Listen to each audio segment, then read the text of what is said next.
आपको पिछली बार कांग्रेस ने टिकट नहीं दी, दोनों आप तीसरी बार टिकट मांग रहे हैं जी। उससे पहले आपने कभी टिकट मांगी नहीं? नहीं।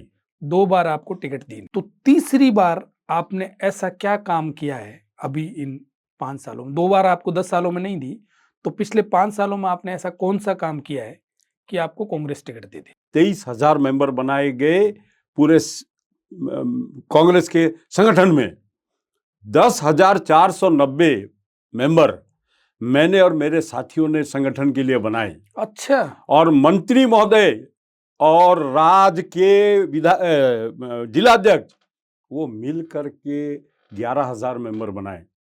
लोगों में एक चर्चा ये है कि आप पहले कल्ला जी के कार्यकर्ता हुआ करते थे, फिर कुछ बात हुई, उनसे संबंध खराब हुए, फिर वापस चुनाव आए तब राजीनामा हुआ और एक तय हुआ कि हम आपको मतलब राजकुमार किराड़ू को यूआईटी चेयरमैन बना देंगे या कुछ और कर देंगे, और उसके बाद में उस बात पर कल्ला जी खड़े नहीं रहे। और राहुल गांधी जी सर्वमान्य नेता हैं उस पार्टी के, और उनको लोग स्वीकार करते हैं, उनकी बातों को लोग समझते हैं, और वो बहुत दूरदृष्टि वाले व्यक्ति हैं। तो मुझे ऐसा नहीं लगता उनको स्वीकार करने में हमारी सहयोगी पार्टियों को कोई दिक्कत आएगी। उनका विजन क्लियर है राहुल जी का, कि जो व्यक्ति इतना कच्चा रिश्ता रखते हैं, जिनको मेरे ऊपर भरोसा नहीं है, उस आदमी को जिंदगी में मेरे फोन से फोन नहीं करूंगा। ये संकल्प ले करके मैं मेरे घर पे आ गया। आपको जान करके हैरानी होगी, मैंने वो 4 महीने कैसे निकाले। मेरे विवाद इतना है इनसे। ये उनका ईगो था, वो मुझे गुलाम समझते थे। मैं गुलाम नहीं था उनका, मैं उनके सहयोगी के रूप में तन मन धन से उनके साथ काम किया। मैं किसी की गुलामी सह नहीं सकता, ये वजह थी मेरी। मैं राजनीतिक फायदा लेने के लिए जिंदगी में आपके पास नहीं आऊंगा, और मुझे खुशी है कि 5 साल बीत गए, मैं कभी कल्ला जी के पास राजनीतिक फायदा लेने के लिए नहीं गया। आपने ये कहा? बिल्कुल, रिकॉर्डिंग है, आपको दिखा सकता हूं मैं। आज हमारे साथ चर्चा के लिए उपस्थित है कांग्रेसी नेता राजकुमार किराड़ू। किराड़ू जी पहले बीडी कल्ला कैंप से आते थे, बाद में कुछ इनके बीच बातें हुई, दूरियां बढ़ गई। अब कहा जाता है कि ये प्रियंका गांधी के कैंप से आते हैं। ये सब बातें जानेंगे, इसके साथ साथ इनके निजी जीवन के बारे में भी बात करेंगे, तो आप हमारे साथ बने रहिए। नमस्कार, मैं ब्रिजमोहन रामावत, आप देख रहे हैं टॉक विद बीएमआर।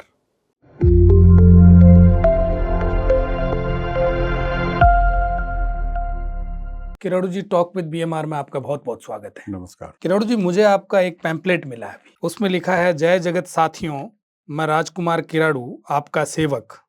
आप और मैं एक आधुनिक व परिवर्तनशील बीकानेर देखना चाहते हैं। मैं उम्मीद करता हूं कि इस बार आप एक खास व्यक्ति के बजाय इस शहर का विकास चाहेंगे। नया चेहरा, नया शहर, इस संकल्प के साथ परिवर्तन से बीकानेर के युवाओं में नई जागृति आएगी। आओ परिवर्तन कर बीकानेर के विकास की ओर चले। धन्यवाद जी। ये पैम्पलेट मुझे भी मिला और पूरे शहर में सब जगह है जी। इसमें आपने एक शब्द काम में लिया है, जन सेवक, आपका सेवक। लोगों में खूब चर्चा है इसकी। ये वास्तव में जो मेरी हकीकत है वो मेरे शब्दों में मैंने बयान किया है। मैं भाग्यशाली अपने आप को समझता हूं कि बीकानेर के लोग मेरे ऊपर भरोसा करके मेरे घर आते हैं और मैं एक सेवक की तरह उनकी सेवा करता हूं। वो शब्द मैंने यहाँ इस्तेमाल किया है। आप अभी बीकानेर पश्चिम से टिकट मांग रहे हैं और पिछले चुनाव में भी मांगी, उससे पिछले चुनाव में भी आपने मांगी। बिल्कुल। आपको पिछली बार कांग्रेस ने टिकट नहीं दी, दोनों आप तीसरी बार टिकट मांग रहे हैं? जी। उससे पहले आपने कभी टिकट मांगी नहीं? नहीं।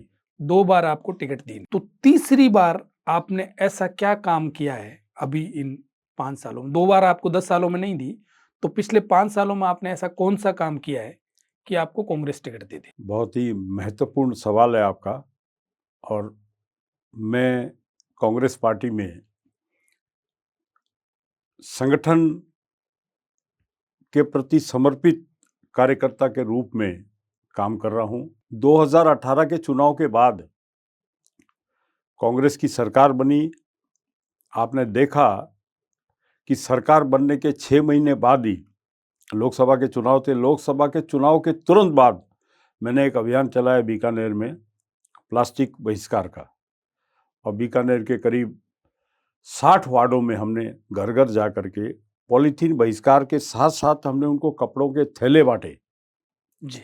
और उनको जागरूक किया कि आप पॉलीथीन का बहिष्कार करें। सरकारें पॉलीथीन का बहिष्कार करने का प्रचार प्रसार बहुत ज़्यादा कर रही है, लेकिन उसकी अल्टरनेट व्यवस्था सरकार ने नहीं की। उसके बाद हमने ये देखा कोरोना के काल में, जब लोग भयभीत होकर के डॉक्टरों की लापरवाही से, ऑक्सीजन उपलब्ध नहीं होने की वजह से दहशत में लोग अपना उनकी मृत्यु हो रही थी, डर के मारे, भय से। उस वक्त मैं मेरे मुंह से ये बात कहूं उचित नहीं है, लेकिन आपने देखा होगा कि हमने सुपर स्पेशलिस्ट वार्ड में जा करके अंदर और नीचे टेंट लगा करके हमने लोगों को संभालने का काम किया, वार्ड में जाने का काम किया और लोगों को ये विश्वास दिलाया कि आप चिंता ना करें, प्रशासन को हम पाबंद करेंगे आपकी सेवा करने के लिए, आपको सही ट्रीटमेंट देने के लिए। ये काम मैंने किया। उसके बाद हमने सरकार की योजना इंदिरा क्रेडिट कार्ड, जो सरकार की बहुत महत्वपूर्ण योजना थी, कोरोना काल में जब हमारे जो असंगठित मजदूर थे उनको रोजगार नहीं मिल पा रहा था जी। सरकार एक इंदिरा क्रेडिट कार्ड की योजना लेकर के आई, जो बगैर ब्याज के लोगों को 50,000 रुपये तक का लोन दे रही थी। उसके लिए लोग बहुत ज़्यादा भ्रमित थे। हमने जगह जगह कैंप लगा करके हजारों लोगों को निःशुल्क 50 रुपये सरकार की जो फीस है वो भी हमने हमारी संस्था की तरफ से भरा और लोगों को इसकी राहत दी। उसके साथ साथ शहरी आजीविका मिशन के तहत जो केंद्र सरकार की योजना थी, जिसमें व्यापार करने के लिए लोगों को 2 लाख रुपए तक का ऋण बगैर कोई गारंटी के दे रही थी, उसका भी हमने कैंप लगा करके लोगों को दिया। उसी तरह खाद्य सुरक्षा योजना, सरकार की चिरंजीवी योजना, उसी तरह सरकार की जो प्रशासन शहरों के संग पट्टा अभियान चलाए सरकार ने, निःशुल्क कैंप लगा करके, जिसमें फोटोकॉपी, नोटरी, जो भी आवश्यकता फाइल तैयार करने में है उन सभी को हमने निःशुल्क उपलब्ध कराया। और मोहल्ले मोहल्ले में जा करके जब सरकार का लोग मजा ले रहे थे, मेरे जैसा व्यक्ति घर घर घूम करके लोगों को सरकार की योजनाओं का लाभ दिलाने का काम कर रहा था। कोरोना काल में जब लोग डर के बैठे हुए थे, उस वक्त मैं बाजार में काम कर रहा था। इससे भी बड़ी बात मैं आपके सामने, आपके दर्शकों को कहना चाहूंगा कि जब संगठन के चुनाव होने थे 2022 में, बीकानेर शहर कांग्रेस के अंदर 23,000 मेंबर बनाए गए। पूरे कांग्रेस के संगठन में 10,490 मेंबर मैंने और मेरे साथियों ने संगठन के लिए बनाए। अच्छा। और मंत्री महोदय और राज्य के जिलाध्यक्ष वो मिल करके 11,000 मेंबर बनाए।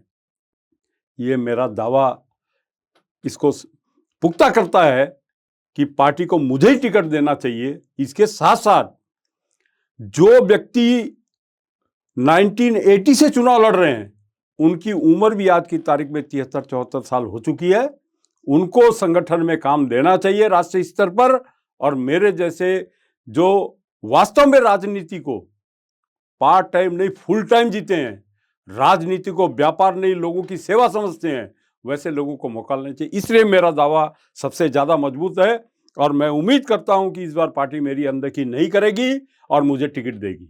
लोगों में एक चर्चा ये है कि आप पहले कल्ला जी के कार्यकर्ता हुआ करते थे, फिर कुछ बात हुई, उनसे संबंध खराब हुए, फिर वापस चुनाव आए, तब राजीनामा हुआ और एक तय हुआ कि हम आपको मतलब राजकुमार किराड़ू को यूआईटी चेयरमैन बना देंगे या कुछ और कर देंगे। और उसके बाद में उस बात पर कल्ला जी खरे नहीं रहे। इस पर हम चर्चा करेंगे जी। उससे पहले बीकानेर के लोग जानना चाहेंगे कि हमारा जनप्रतिनिधि है जो बनने वाला है या जो जिसको वो बनाएंगे, तो वो कौन है? तो राजकुमार किराड़ू कौन है? राजकुमार किराड़ू क्या है ये कहना चाहूं जी। तो मैं एकदम सरल, सहज और सजग 24 घंटा लोगों की सेवा के लिए तैयार रहता हूं। ये मेरा सबसे बड़ी मेरी पहचान है। मेरा घर रोड के ऊपर है। मेरी पहचान इससे भी आगे बढ़ करके है। मेरे घर पर आने के लिए किसी को दरवाज़ा खटखटाने की ज़रूरत नहीं पड़ती है। मेरा गेट खुला है और मेरे घर में कोई भी राजनीति करने वाला व्यक्ति नहीं है। मैं हूँ, मैं सामान्य परिवार से हूँ और मैं धन्यवाद देना चाहता हूँ बीकानेर के लोगों का कि उन्होंने मुझे बनाया। मैं बन करके नहीं आया।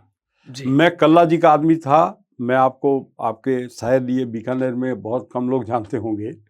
मैं आपको एक जानकारी देना चाहता हूँ कि मैं 1990 में बीकानेर आया। मेरा जन्म, मेरी पढ़ाई-लिखाई, मेरी शादी सब उड़ीसा में हुई चूँकि मेरे पिताजी बिरला ओरिएंट पेपर मिल में सर्विस करते थे। मैं 1990 में बीकानेर आया जी। और 94 में कल्ला जी की फैक्ट्री में बीचवाल में 1200 रुपये महीने में मैं उनके यहाँ नौकरी करता था। 2002 में मेरी जनता के प्रति जिम्मेदारी को समझते हुए मैंने वो नौकरी छोड़ी। उसके बाद कल्ला जी के परिवार की सदस्य की तरह मैं कल्ला जी के घर में रहा, उनके साथ रहा और पार्टी के लिए मैंने 2008 तक काम किया। मैं कल्ला जी से मेरा जो रिश्ता है वो मैंने आपके सामने रखी। ये बात शायद बीकानेर में बहुत कम लोग जानते हैं कि मैं 1200 रुपये में उनके यहाँ नौकरी करता था। अच्छा, अपन इस पर आएँगे। उससे जी। पहले आपकी एजुकेशन उड़ीसा ही हुई? जी, मैं उड़ीसा में मेरा जन्म हुआ। जी। हम 5 भाई-बहन हैं। हम सब लोग उड़ीसा में ही जन्मे और हमारी पढ़ाई-लिखाई, शादी वगैरह सब वहीं हुई और मेरे फादर वहाँ ओरिएंट पेपर मिल में सर्विस करते थे। 28 दिसंबर 1989 को हम बीकानेर आए। हमारा मूल जो ये शहर था वो बीकानेर था। जी। हम यहाँ के मूल निवासी थे। वहाँ रिटायर होने के बाद फादर हम यहाँ आ गए। आपकी एजुकेशन क्या हुई? मैंने ग्रेजुएशन कर रखी है, बीकॉम। शादी के बाद आप बीकानेर आए, शादी पहले हाँ, हुई? 1980 अपने समाज में आपको पता है छोटी उम्र में मैं जिस वक़्त 20 साल का भी नहीं हुआ था, 19 और 20 के बीच में था तो मेरी शादी कर दी गई। मेरा ससुराल रायपुर में है। जी। तो उड़ीसा में बचपन आपका उड़ीसा की गलियों में बीता। जी। उड़ीसा में कौन से शहर में थे आप? मैं उस वक़्त संबलपुर ज़िला हुआ करता था जी। और ब्रजराज नगर बोल करके एक जगह थी, जहाँ पर बिरला कंपनी की बहुत बड़ी पेपर मिल थी। वहाँ मेरे पिताजी वेलफेयर ऑफिसर थे। मेरे पिताजी इंडिया लेवल के फुटबॉल प्लेयर रहे हुए हैं। उस अच्छा। कारण उनकी सर्विस वहाँ पर थी और हम सब लोग वहीं पर अपना बचपना जो वहीं निकाले हमने। तो आपने कॉलेज टाइम में या स्कूल टाइम में चुनाव में आपकी रुचि थी उस समय भी? बिल्कुल, बिल्कुल। मैं एक घटना आपको बताता हूँ जी। कि 84 में इंदिरा जी का देहांत हुआ था। उस वक़्त आपको पता होगा कि उड़ीसा के भुवनेश्वर में इंदिरा जी आई थीं। उसके बाद दूसरे दिन सुबह उनको गोली मारी गई थी। तो जिस दिन इंदिरा जी भुवनेश्वर में थी, वो हमारे जिस जगह मैं रह रहा था वहाँ से 300 किलोमीटर दूर था। हम कांग्रेसी परिवार से थे वहाँ, तो हम उस मीटिंग में शामिल हुए थे और दूसरे दिन इंदिरा जी की हत्या हुई। यूथ कांग्रेस, एनएसयूआई हमने सब में काम किया। अच्छा, एनएसयूआई में काम किया जी, आपने? वहाँ उड़ीसा में। और फिर यहाँ यूथ कांग्रेस में काम किया? यहाँ काम किया यूथ कांग्रेस में। सेवा दल में भी काम किया? जी, सेवा दल का मैं 10 साल बीकानेर शहर का अध्यक्ष रहा। और कौन-कौन से पदों पर रहे आप? यूथ कांग्रेस के इलेक्शन कमीशन में जेडआरओ तक मैंने काम किया। उसके बाद मुझे शिफ्ट कर दिया गया राजीव गांधी पंचायती राज संगठन में। जी। मैं पंचायती राज संगठन का मुझे सौभाग्य प्राप्त हुआ कि जब मणिशंकर जी अय्यर को हटा करके 2013 में मीनाक्षी नटराजन जी को इसका राष्ट्रीय अध्यक्ष बनाया गया, तो पूरे हिंदुस्तान में इसके पुनर्गठन की प्रक्रिया शुरू हुई। उसमें मैं सबसे पहला व्यक्ति था जो पंचायती राज राहुल गांधी जी का जो ड्रीम प्रोजेक्ट है, जिसके बेस पर कांग्रेस सर्वाइव करने की आशा कर रही है, जी। उस प्रोजेक्ट में राजस्थान में सबसे पहले मुझे आपको याद होगा कि हमारे 2014 के लोकसभा चुनाव के रिजल्ट 25 मई को आए थे। जी। मुझे 27 तारीख को दिल्ली से मीनाक्षी नटराजन जी का और राहुल गांधी जी के साथ सचिन राव जी जो काम कर रहे हैं, उनका फ़ोन आया कि आप दिल्ली आइए 3 जून को अपन बैठ करके पंचायती राज के पुनर्गठन के विषय में चर्चा करेंगे। और मुझे मौका दिया। मैं स्टेट कन्वीनर के रूप में यहाँ राजस्थान में पूरे हिंदुस्तान में सबसे पहला पुनर्गठन की प्रक्रिया जो शुरू हुई उसका काम मैंने राजस्थान में किया। उसको देखते हुए मुझे महाराष्ट्र, झारखंड, छत्तीसगढ़, उड़ीसा, इन सब, मध्य प्रदेश, इन राज्यों का प्रभारी बनाया गया। मैं लगातार 9 साल तक इन राज्यों का प्रभारी रहा। अच्छा। मैंने 11 राज्यों में और करीब करीब 220 जिलों में और करीब करीब इन दिनों 50% से ज़्यादा दिनों में मैं पंचायत में रात में लोगों के घरों में रहा। पार्टी के पंचायती राज विधेयक जो हमारा 73वां और 74वां संविधान संशोधन विधेयक है, उसके प्रचार अधिकारों के लिए जनप्रतिनिधियों के जागरूक करने का काम हमने इस संगठन के माध्यम से किया। इस काम को देखते हुए 2015 में मुझे प्रदेश कांग्रेस कमेटी का सेक्रेटरी बनाया और विभिन्न संगठन के चुनाव में 2018 में हरियाणा में रोहतक में मुझे DRO बना करके भेजा इलेक्शन के चुनाव में। 2018 में ही मध्य प्रदेश में कांग्रेस पार्टी एक पहला पायलट प्रोजेक्ट लेकर के आई, जिसमें मंडलम, सेक्टर वगैरह बनाने का काम संगठन में किया गया। उसका मुझे अनूपगढ़ और शहडोल का प्रभारी बनाया गया। लोकसभा के चुनाव में मैं 2014 में छोटा उदयपुर लोकसभा गुजरात में, जहाँ से हमारे पूर्व रेल राज्य मंत्री चुनाव लड़ रहे थे, वहाँ मैं 3 महीने प्रभारी के रूप में काम किया। फिर मोदी जी चुनाव लड़े अजय राज जी के सामने बनारस में, मैं वहाँ 1 महीने रह कर के आया। तो लगातार संगठन में काम करने का, इसके साथ साथ जब 2019 में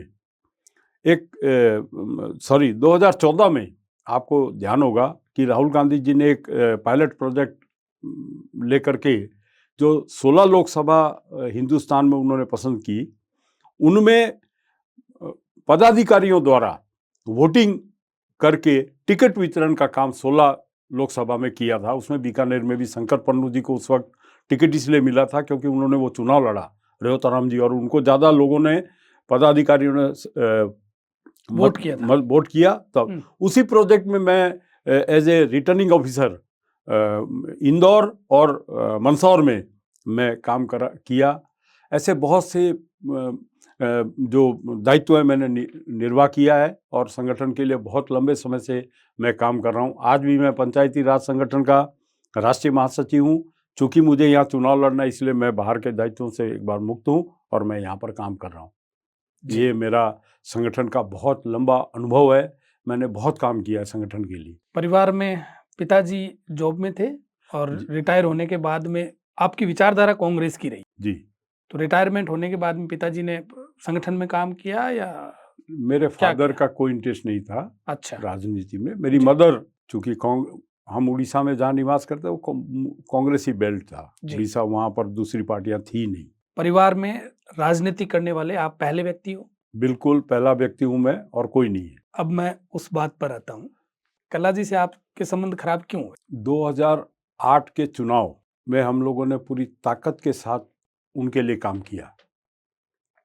मैं बचपन में क्रिकेट खेला करता था जी।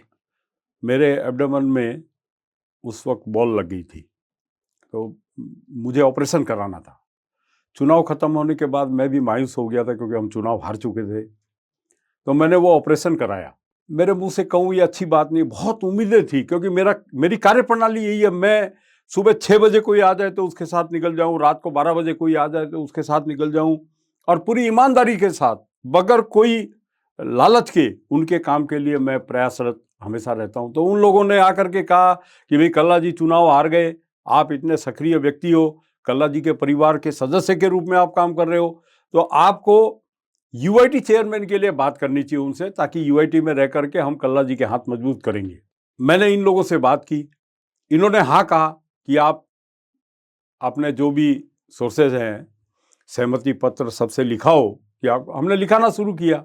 आपको एकदम दिल से एक बात कह रहा हूँ जी, मैं राजनीतिक व्यक्ति नहीं हूं। जो हिंदुस्तान के अंदर राजनीतिज्ञों की छवि बनी हुई है, मैं साफ दिल इंसान हूं। मैं समझ नहीं पाया कि मैं कर क्या रहा हूं। उन्होंने कहा और आप लग गए? मैं लग गया। लगने की कड़ी में जब मैंने देखा कि बीकानेर की 2 सीट, पूरब और पश्चिम, डॉक्टर तनवीर मालाबाद 40+ हजार वोटों से हारे और यहां कल्ला जी करीब करीब 18,000 वोटों से हारे, तो मैंने देखा इसको बैलेंस करने के लिए अपने को अब काम करना चाहिए। तो मैं, आप लोगों की कृपा है, बीकानेर वासियों की, तो मैंने पूरब के लोगों की एक कोर्ट गेट पर खून से चिट्ठी लिखने का एक प्रोग्राम आयोजित किया। वो लोग जी। आए मेरे पास कि मैं करूं, तो उन्होंने किया। तो इस बात को लेकर के हमारा विवाद शुरू हुआ। उन्होंने कहा कि ये मत करो, वो खून से चिट्ठी मत लिखो सीपी जोशी को, अध्यक्ष थे उस वक्त, और मुख्यमंत्री अशोक गहलोत थे, मत लिखो उनको। अब लिख दिया तो ये नाराज हो गए। आपको जान करके हैरानी होगी, ये नाराज हुए। मैं सनातन प्रेमी व्यक्ति हूँ, रोज मंदिर जाने का मेरा काम है। मैं जी। लक्ष्मीनाथ जी मंदिर गया, मेरे को बड़ा झटका लगा कि ऐसा इन्होंने क्यों किया। मैंने वहां से उनके भतीजे अनिल कल्ला को फोन किया, उन्होंने मेरा फोन नहीं उठाया। 10 साल में पहली बार ऐसा हुआ। 2008 में मोबाइल आया, 9 साल समझ लीजिए, 7-8 साल में पहली बार ऐसा हुआ कि उन्होंने मेरा मोबाइल नहीं उठाया। मैं 15 मिनट वहां खड़ा रहा, 15 मिनट बाद फिर फोन किया उनको, उन्होंने फिर नहीं उठाया। उस दिन मैंने संकल्प लिया लक्ष्मीनाथ जी की मंदिर में खड़े होकर के कि जो व्यक्ति इतना कच्चा रिश्ता रखते हैं, जिनको मेरे ऊपर भरोसा नहीं है, उस आदमी को जिंदगी में मेरे फोन से फोन नहीं करूंगा। ये संकल्प लेकर के मैं मेरे घर पे आ गया। आपको जान करके हैरानी होगी, मैंने वो 4 महीने कैसे निकाले। मेरे विवाद इतना है इनसे, कोई हॉट टॉक नहीं, कोई बात नहीं। उन्होंने मेरा फोन नहीं उठाया और लोगों को ये कहना शुरू कर दिया कि राजकुमार जी के साथ मत रहो, उधर जाओ, वो आदमी सही नहीं है। मैंने उस दिन संकल्प ले लिया कि इनका चेहरा ही नहीं देखेंगे, और आपके आशीर्वाद से, बीकानेर के लोगों के सहयोग से मैंने 2018 तक उन लोगों के चेहरे भी नहीं देखे। ये मेरा उनसे विवाद का कारण था। 2009 की ये घटना है, और यूआईटी चेयरमैन, आपको पता होगा कि 2011 मध्य में यूआईटी चेयरमैन की घोषणा हुई। तो अगर ये कोई कह रहा है कि मेरा यूआईटी चेयरमैन के लिए उनसे झगड़ा हुआ, ये एक पक्ष देखे तो सही है, लेकिन वास्तविकता ये नहीं थी। ये उनका ईगो था, वो मुझे गुलाम समझते थे। मैं गुलाम नहीं था उनका, मैं उनके सहयोगी के रूप में तन मन धन से उनके साथ काम किया। मैं किसी की गुलामी सह नहीं सकता, ये वजह थी मेरी। 2018 में राजीनामा हो गया आपका। इसको राजीनामा ना कह के, अगर इसको अपन ये समझें, मेरा कोई पॉलिटिकल गॉडफादर नहीं है। मैंने यूथ कांग्रेस में 2009 में मेंबरशिप की, बीकानेर में सबसे ज़्यादा मेंबर मैंने बनाए। कल्ला जी से विवाद होने के ठीक है 2 महीने बाद राहुल गांधी जी बीकानेर आए, वो मेरे अलावा किसी से बात नहीं की उन्होंने। यहाँ व्यक्तिगत जी। आपको पता होगा, मीडिया से भी रूबरू नहीं हुए थे, सब पैक हो गया था। जो हेलीपैड पर नेता लोग गए थे उनको वहीं रोक दिया गया था, जो जाट धर्मशाला में आए उनको बाहर ही छोड़ दिया गया था। तो उस वक्त मैं बहुत ज़्यादा, मेरी पहचान बनी, और मुझे सचिन राव जी जैसे व्यक्ति ने पिक किया और संगठन में मुझे काम दिया। जी। और मेरा सौभाग्य है कि मैं मीनाक्षी नटराजन जी, सचिन राव जी, हर्षवर्धन जी सबकाल, इन लोगों के साथ में कम से कम 13 साल मैंने काम किया। 2018 के चुनाव में मैं तो टिकट नहीं मिला, टिकट की घोषणा हुई, यशपाल जी को दे दिया है। मैं दिल्ली से रवाना होकर के बीकानेर आ रहा, चूरू में मेरे पास फोन आया, जयपुर में सॉरी, कि आप वापस दिल्ली आओ। मैं वापस दिल्ली गया। दिल्ली से फिर फोन आया कि नहीं, आपको टिकट नहीं मिलेगा, टिकट फाइनल है, यशपाल के पास जाइए, आप चुनाव में लग जाइए। मैं रास्ते में था, मेरे पर मेरे संगठन के लोगों का ये दबाव था कि आप पार्टी गाइडलाइन को छोड़ करके कहीं मत जाना। जी। मैंने वैसे ही किया। मेरा समझौता अगर उनसे होता तो मैं आपको एक वीडियो दिखा सकता हूं, जिस दिन पहली बार मेरे कार्यालय में समर्थन लेने के लिए कल्ला जी और उनके तमाम साथीगण, परिवार के लोग आए थे, और मैंने उनको ये कहा था, रिकॉर्डिंग है मेरे पास, कि कल्ला जी कान खोलकर सुन लीजिए, मैं राजनीतिक फायदा लेने के लिए जिंदगी में आपके पास नहीं आऊंगा।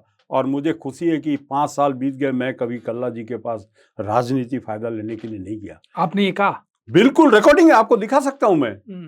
मेरे फेसबुक पर लगा हुआ है उस वक्त भी, अभी फिर लगाया मैंने, जब उन्होंने मेरे ऊपर कुछ आरोप लगाए कि महत्वाकांक्षी है, वो है, तब मैंने, महत्वाकांक्षी वो व्यक्ति होता है जो समझौते करता है। मैंने समझौता नहीं किया, मैंने कल्ला जी से समझौता बिल्कुल नहीं किया। मैंने पार्टी का मान सम्मान रखा, और पार्टी की जिम्मेदारी का बोझ था मेरे ऊपर, उसका निर्वाह किया। मैं सिद्धांतवादी व्यक्ति हूं, मैंने इसलिए कल्ला जी का समर्थन किया था।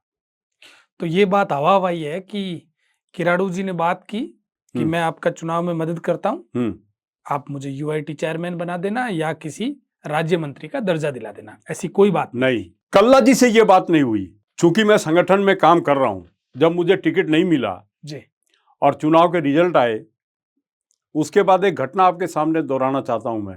लोकसभा के चुनाव की घोषणा होने से पहले आपको ध्यान होगा कि एआईसीसी ने घर घर कांग्रेस एक कार्यक्रम लेकर के आया। मुझे उस वक्त पालिका कोऑर्डिनेटर बनाया लोकसभा का, और मैं उसके प्रचार के लिए पूरी विधानसभा में मुझे जा करके लोगों को ट्रेनिंग देना था कि किस तरीके से इस काम को किया जाता है। मैं वहां था, मेरे पास प्रियंका गांधी जी के ऑफिस से फोन आया, धीरज श्रीवास्तव जी का, कि आप कल दिल्ली आ सकते हो क्या। मैंने कहा आप कौन बोल रहे हो, मेरा उनसे परिचय नहीं था जी। तो उन्होंने कहा मैं प्रियंका जी के ऑफिस से धीरज श्रीवास्तव बोल रहा हूँ, आप कल दिल्ली आ सकते हो तो मुझे कंफर्म कर दीजिए 15-20 मिनट में। मैंने उनको 15-20 मिनट में जोधपुर से फ्लाइट की टिकट विकेट बना करके कंफर्म किया कि मैं आ रहा हूँ। मैं जब एयरपोर्ट पर पहुंचा, उनको फ़ोन किया तो उन्होंने कहा कि आप प्रियंका जी के घर पे आ जाओ 35 लोधी स्टेट में।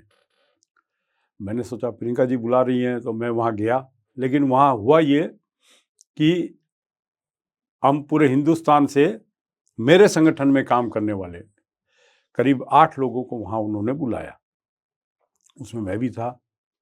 वहाँ हम गए, 1 घंटा 10 मिनट प्रियंका जी के साथ हमने बैठ के चर्चा की।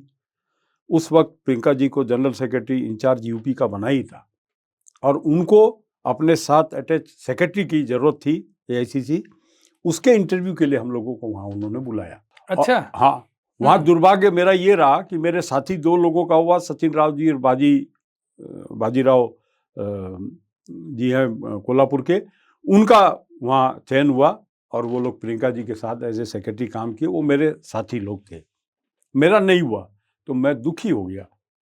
18 फरवरी 2019 की बात है ये। उसके बाद मेरे पर दायित्व था पाली लोकसभा का, वो काम मैंने ख़त्म किया। 25 तारीख को बीकानेर आया, 27 को वापस दिल्ली गया मैं। तो मेरे मीनाक्षी नटराजन जी जो मेरी राष्ट्रीय अध्यक्षा थी, उनको मैंने निवेदन किया। मैंने कहा दीदी देखिए, टिकट मुझे नहीं मिला, कोई बात नहीं, मैं ईमानदारी के साथ पार्टी के लिए लगा। प्रियंका जी के यहाँ गया, वहाँ भी मेरा नहीं हुआ। वो मेरी गार्जियन है पॉलिटिकल जी।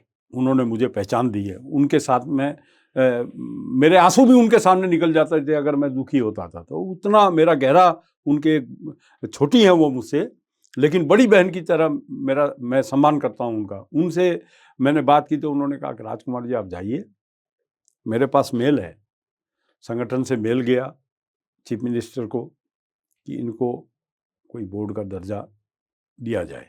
अच्छा। हाँ, वो मेल है मेरे पास, कॉपी मेरे पास भी आई उसकी। वो कारण था, कल्ला जी से भीख मैंने ना मांगी है, ना मांगूंगा, राजनीति छोड़ दूंगा। ये मैं आपके चैनल के माध्यम से बीकानेर वासियों को कहना चाहता हूं। मैंने कभी भी किसी भी व्यक्ति से स्वार्थ के लिए कोई संबंध नहीं रखा, ना कांग्रेस पार्टी से रखा है। मैंने सेवा की है और सेवा का फल मुझे मिलना चाहिए, ऐसा मेरी सोच है। मैंने मेरे व्यक्तिगत फायदे के लिए राजनीति का इस्तेमाल कभी नहीं किया। मैं क्या कल्ला जी से मांगूंगा, मुझे पता है कल्ला जी क्या है। मेरे से ज्यादा बीकानेर में कोई कार्यकर्ता एक कल्ला जी के परिवार को और कल्ला जी को नहीं जानता होगा, मैं जानता हूं। मैंने किसी उनसे नहीं मांगा।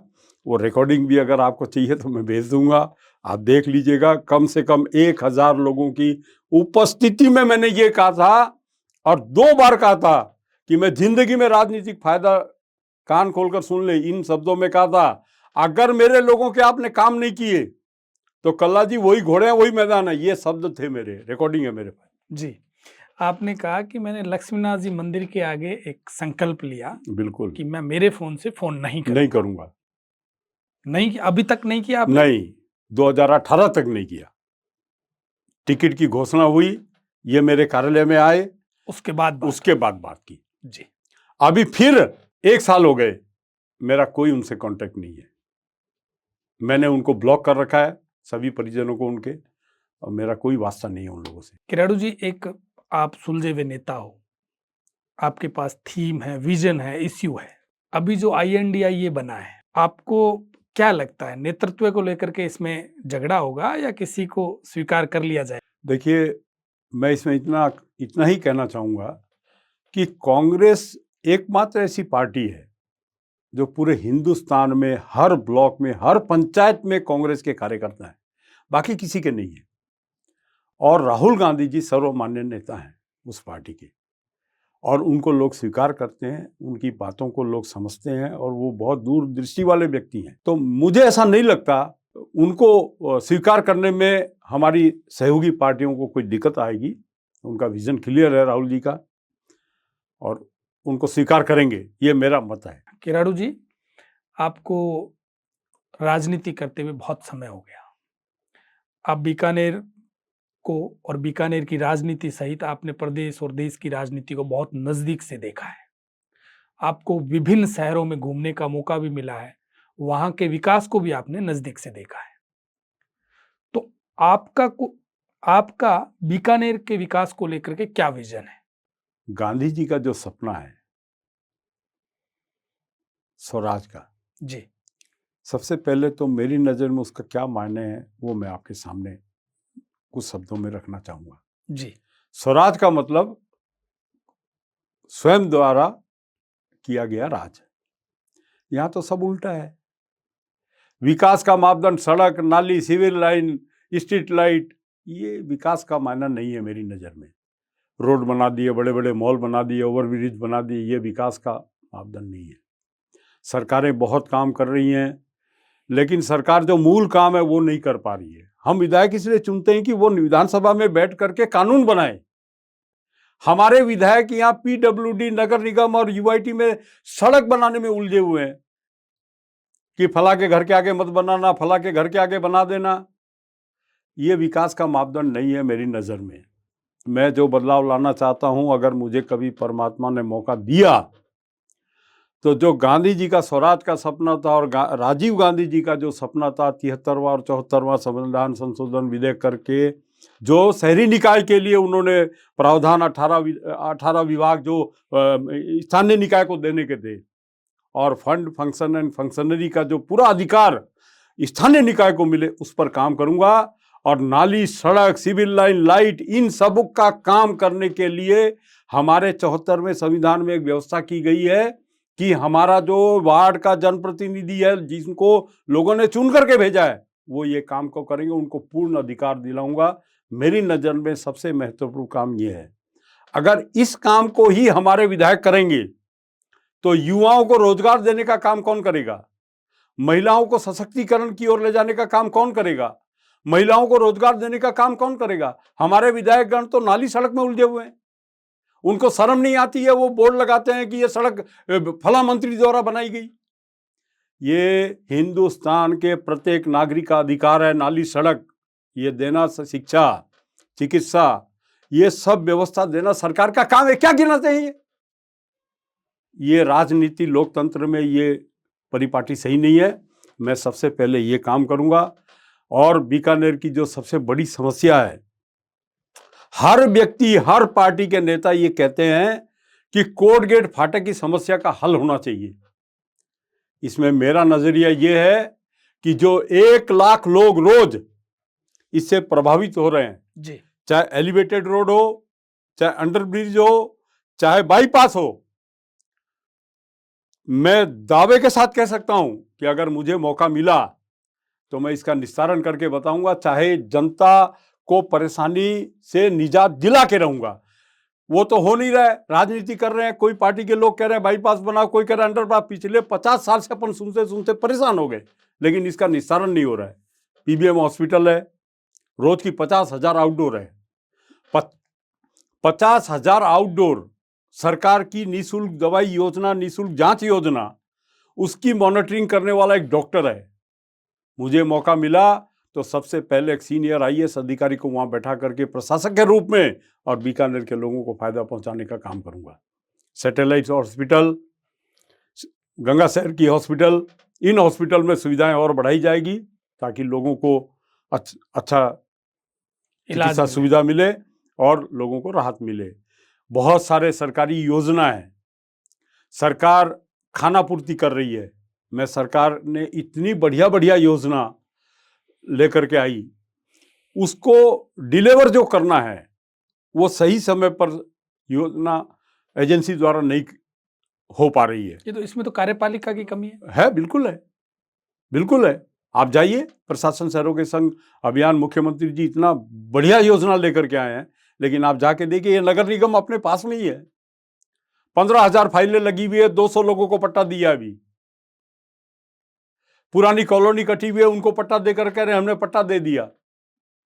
तो ये जो चीजें, ये बदलाव होना चाहिए और युवाओं को रोजगार देने का काम प्राथमिकता के तौर पर होना चाहिए, ताकि ये युवा जो नशे की ओर जा रहे हैं इससे उनका बचाव हो। क्योंकि अगर रोजगार मिलेगा तो वो दूसरे रास्तों पे जाना पसंद नहीं करेंगे। रोजगार नहीं मिलना भी एक बहुत बड़ा कारण है। ये सरकार का दायित्व होना चाहिए कि हर व्यक्ति को रोजगार दे। ये मेरी प्राथमिकताएं रहेगी। सड़क, नाली और ये ओवरब्रिज और ये तो छोटी मोटी बातें हैं। आपका कहना है कि अकाउंटेबिलिटी को मैं बिल्कुल सुदृढ़ बनाऊंगा, बिल्कुल, और ये जो नंबर गेम चल रहा है उसको खत्म करूंगा। बिल्कुल बिल्कुल। किराड़ू जी, आप हमारे यहाँ आज पधारे, आपका बहुत बहुत आभार। नमस्कार, धन्यवाद आपका, जो मुझे मेरी बात जनता के सामने रखने का मौका दिया। पुनः आपका धन्यवाद।